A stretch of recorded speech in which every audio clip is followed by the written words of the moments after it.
lagi, bos. Maju. Apa sakit tali pegang kau selepas ni? Boleh dapatkan kuasa tahap ketiga kat planet ni tu. Tok nak suruh Boboiboy sudut kuasa pokok-pokok macam retakar itu ke? You didn't have to cut me off. We were nothing. Need your love. Yeay! Akhirnya, Boboiboy Galaxy Story episode 2 Rahasia King Balakung telah dirilis. Bagaimana experience kalian guys setelah menonton salah satu episode yang fenomenal ini? Kalau Nat sih benar-benar terpuaskan dengan suguhan visual yang memukau dan battle action yang tentunya berbeda sekali dengan Boboiboy pada musim-musim sebelumnya.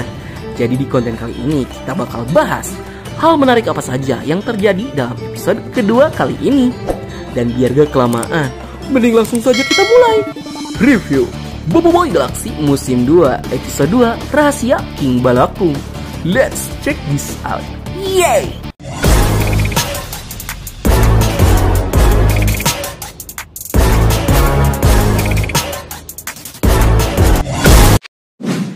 Yang pertama, kita mau disclaimer dulu.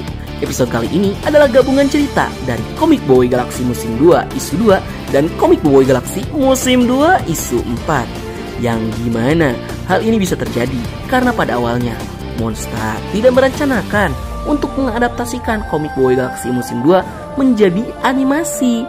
Sehingga cerita yang bebas dibuat, jadi mau tidak mau harus diubah autor agar menyesuaikan dengan cerita yang ada di animasi. Dan dari 4 isu komik, dari isu 2, 3, 4, dan 5, isu 2 dan isu 4 dipilih menjadi isu yang akan diadaptasi menjadi animasi.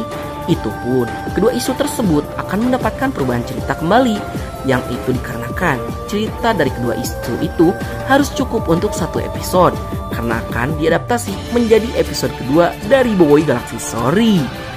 Namun walaupun episode kali ini tuh adalah episode gabungan dari dua isu, tapi episode kali ini benar-benar cukup memukau karena Monster berhasil memberikan cerita yang pas dengan porsinya tanpa mengurangi esensi cerita dalam komiknya. Ya intinya cerita yang dirubah tetap bisa menyampaikan makna sesungguhnya yang ada di dalam cerita versi komik.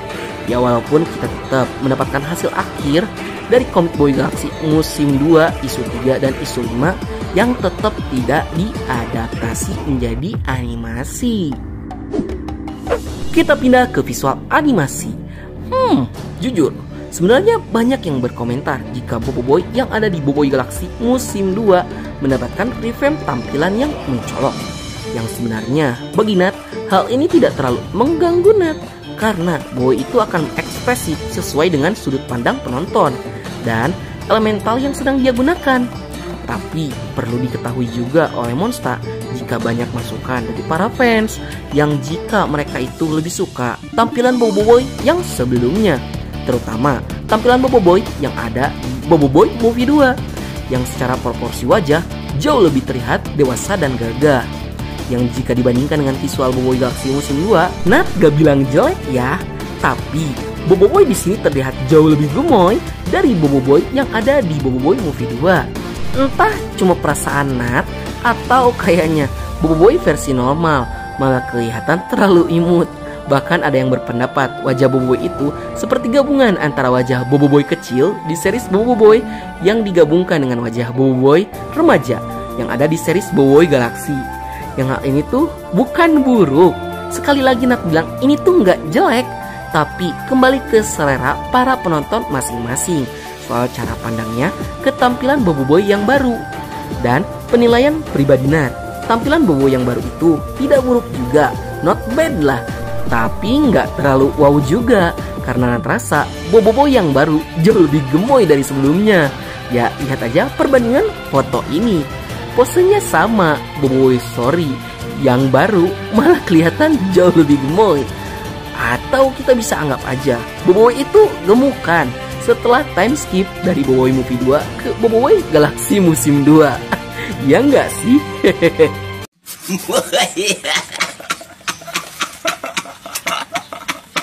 Dan untuk visual kawan-kawan Boboiboy, malah ada peningkatan yang sangat signifikan yang terlihat jauh lebih menarik dibandingkan dengan Boboiboy.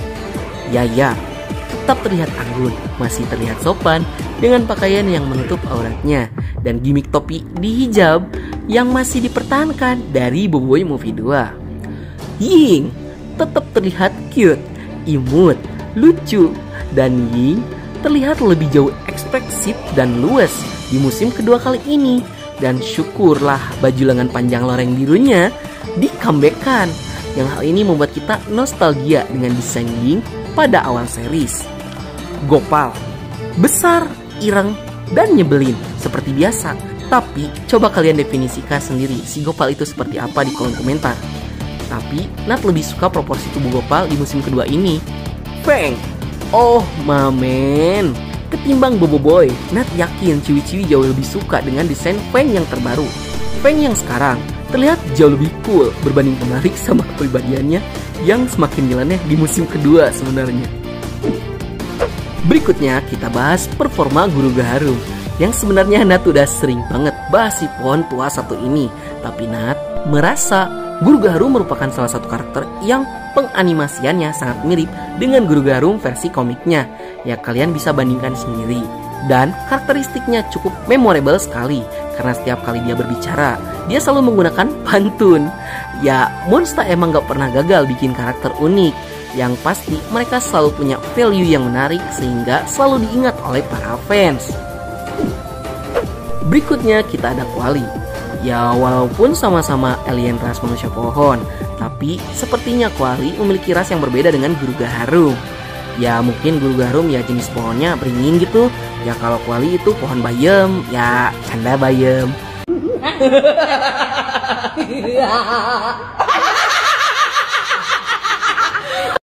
Di episode kedua, Kuali cukup menarik perhatian kalau bagi Bang Nat ya, karena karakternya dibuat sangat unik. Dia tuh seperti memiliki dua kepribadian yang berbeda, yang dimana satu kepribadiannya adalah karakter yang licik dan rela melakukan apapun agar ambisinya terwujud. Dan yang satu lagi adalah karakter baik, yang tulus, yang menunjukkan jati dirinya yang sesungguhnya. Karena memang sejatinya, Kuali memang alien yang baik. Dan dari segi fight, Kuali juga cukup hebat. Bahkan kalau kita bicara di komik, statistik Kuali ini cukup hebat loh, karena mengungguli kemampuan dari Gopal. Tapi dari awal Gopal emang terlemah sih. Selain itu ada Brolangkas Brothers yang diperkenalkan juga di episode kali ini, yang dimana ras manusia kepiting ini terbilang cukup kuat karena defense mereka yang mutlak dan sulit untuk ditembus. Dan mereka juga terlihat sedikit narsistik sih, tapi bisa dibilang screen time mereka memang sedikit. Ditambah Brolangkas Brothers juga punya kelemahan yang sangat mencolok, yaitu mereka sulit bangun. Ya mungkin ini diakibatkan cangkang mereka yang keras dan berat. Baiklah, sekian dulu untuk review singkatnya. Nanti review lengkapnya kita bakal bahas di episode berikutnya. Dan bagi kalian yang suka konten seperti ini, jangan lupa like, share, subscribe, dan bunyikan tombol lonceng notifikasinya. Akhir kata dari Nat, sayonara, arigato, gozaimashita, matane, bye.